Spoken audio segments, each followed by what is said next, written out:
Bandwidth for the Hauger History Podcast graciously donated by Podbean.com. Podbean, find thousands of free, entertaining podcasts to listen to or start your own today at Podbean.com. You can request episodes of the Hauger History Podcast by tweeting at Hauger History or emailing haugerhistory@gmail.com. Hello and welcome to a special 8th grade edition, episode 6 of the series in 8th grade social studies. And hello, welcome to a special edition of the Hauger History Podcast. Special because it's kind of like the other editions, but isn't every day special and isn't every episode special?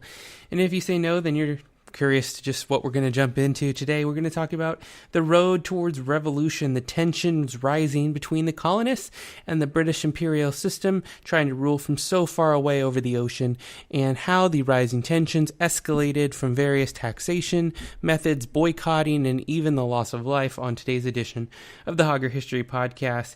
First of all, there's should be a great conversation in your classroom or wherever you were learning from about the great disdain from some, but respect from others for the British among the colonists living who were not yet American citizens, but who were enjoying prior to 1750 the relative freedom that they had to live on their land and all of the things that motivated them to emigrate from Europe, whether it was famine for the Irish and Scottish, or the ability to have your own farm or expand or get out of the debt that you might have been in Europe, or perhaps to start your own place, own some land, and begin a new life of adventure. Many different reasons, but colonists were certainly enjoying the freedoms that they had up until 1750. And about 50% of people were loyal to Britain because they saw themselves as English subjects. Not all, but a great many. So when it came to talks of revolution and the publication to over 100,000 people of Common Sense, and all of the writings that began to motivate more people to carry arms and revolt, it was not a short process. It took a lot of different details, but eventually we're getting there. We're getting towards the American Revolution. Colonists who supported Great Britain's policies were known as Loyalists. That's almost a sure bet to come up in your review for quizzing or testing, or even your standards-based assessments going into high school. You're often going to talk about the French and Indian War, and there's usually some question about a true or false, whether it lasted for 7 months, but it really was known as the 7 Years' War and was quite a long and lengthy war. And France and Great Britain both surrendered huge losses in terms of life, but also in money. So when Great Britain resulted in a victory, they had this vast empire to control, and they had lost a lot of money doing so in lives. So they were looking for a way to recuperate taxation benefits that could raise money and help the economy and pay for the war debt, which was huge at the time. And that's one of the reasons that Great Britain had to look at the colonies who were enjoying all of these freedoms at the time and even gaining what they viewed as representation, even though the colonists would not see it that way. And Patrick Henry would say, "Give me liberty or give me death," in one of his most famous speeches in this unit. But prior to 1750, Great Britain mostly let the colonists govern for themselves. And there began to be these series of restrictions and taxation that would upset the colonies, perhaps the first of which we should discuss is the Proclamation of 1763, which disobeyed and disallowed anyone who wanted to settle west of the Appalachian Mountains. They made that illegal. And the colonists thought this was a huge problem. Some of them had already owned parcels of land, and even though they weren't settling it, had claims that they had rightfully paid for, and were justly outraged that they could not settle west of the Ohio, which had some very good extensive farmland in that system, as well as land that could be owned and developed for natural resources. The Stamp Act was one of the rising costs and rising tension moments where the costs of legal documents, and many of the wealthy people who would carry legal paper or legal documents would need to pay a fee, a tax to the British on all of those. And if you can learn something from this early bit of pre-American history, you don't really want to upset the wealthy. That's really not a great idea because of the influence and the value that they present to your society. We, of course, have many different moments along this road. In this road to revolution, 1764 on April 5th, the Sugar Act was passed, which would tax goods and sweets that would enter into the colonies. The Currency Act on September 1st. In 1765, the Stamp Act, which we talked about, which the boycott was then organized, the men and women of the colonies. And is it a girl cot if it's girls not buying goods? Anyway, don't get me off track. Don't get me off track or track. I want to stay on track and on task. moving on. In response, eventually, Britain realized that if the goal was to bring in more funds to pay the war debt and bring in money to the British revenue system, then this boycott actually proved quite effective when the colonists organized and decided we're no longer going to buy British goods until we are treated more fairly or given representation for this taxation money. The British actually repealed the Stamp Act, but ultimately gave out the Declaratory Act in 1766 in March, saying, you know what, we didn't want to tax you right now anyway. That wasn't the point, but we can anytime we want, so you better get used to it because we have supreme authority as English government and parliament over the colonies. So get used to that and be ready for it next time. The Quartering Act also happens in March 24th, 1765, saying that British soldiers, which there were thousands in the colonies, needed to be housed and fed whenever they requested food from the colonists. You could just imagine that was an invasion of privacy and an inconvenience.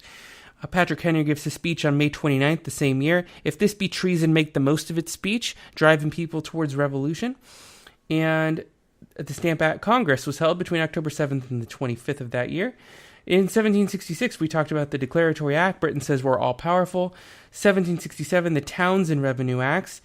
And all of these continued acts to taxation gave rise to more and more concern from the colonists about limitations on their freedom because of the impedance and continued resulting new taxes. It did seem like there was some sort of slippery slope, which is a tough thing to say, and I won't try to do it again. Some sort of slippery slope.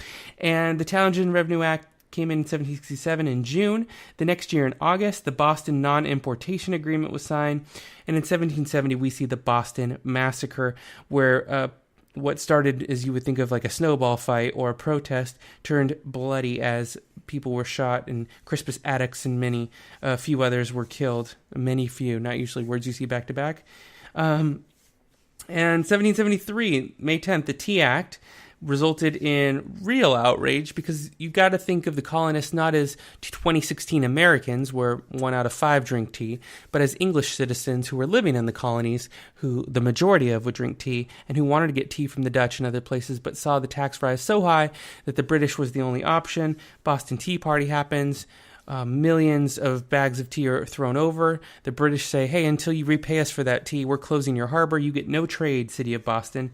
And these many, many acts were just bringing up tensions, and the intolerable acts come as a result. England punished the colonists further. Patrick Henry says, give me liberty or give me death on March 23rd of 1775. And on April 18th, the rides of Paul Revere and the much lesser known, as we talked about in class, William Dawes, ride to warn about the upcoming clash that would happen at Lexington and Concord, with the shot heard around the world on April 19th, 1775. We may cover the war in another episode. I just wanted to briefly go over some of the key concepts in the timeline that lead us to the American Revolution. And for my 8th graders who were preparing for a quiz, this next part is probably the piece of the episode they were most looking up to, and that's to review the lesson questions. And at the end of the lesson, there's 4 lessons in this chapter that we're studying, and I'm going to pick out a few different issues to talk about in detail, but 5 are going to be present on our test, and I wish you luck on your assessment, whatever it might be. We've got a series of questions here that require short answers. So what was the proclamation of 1763? Well, if you were listening to the early bit of this podcast, it said colonists could not live west of the Ohio Valley, and that angered colonists because it was restriction of their liberty to live where they like. It was a violation for people who had purchased and felt that they rightfully owned that land, and they had never had such a rule or restriction on where they could move in this new land before. You want to also be very familiar with each of those moments on the road to revolution. And the reaction to the Stamp Act we talked about earlier as well. The boycott, which was successful and resulted in the repeal, but it also resulted in the Declaratory Act coming in the time to follow, saying that Britain was supreme. We also talked about all the other things that you're going to need to know, but you need to be prepared in more detail. And that involves you going out, reading your text. It's a great chance to go and search the net, watch some videos about the road to revolution, get some counter perspectives as well. Go to the British Museum's website, read about the British side of the conflict, and see how the text changes depending on the point of view. That's it for a brief overview of how the Americans go from happy colonists pre-1750, relatively speaking, having done all the work to survive and build up those very difficult to build colonies, to the point of which we decide that there is a revolution coming. And now, while war is not always the answer. It certainly led to the independence ultimately, although it wasn't the initial desire and it wasn't all about taxes. As you've learned in this unit, it's a complex world out there, folks, and the more we can seek to understand it and reach treaties and live with the people around us, perhaps the better. Wow, a little philosophy on the end of the Social Studies podcast. Get in touch.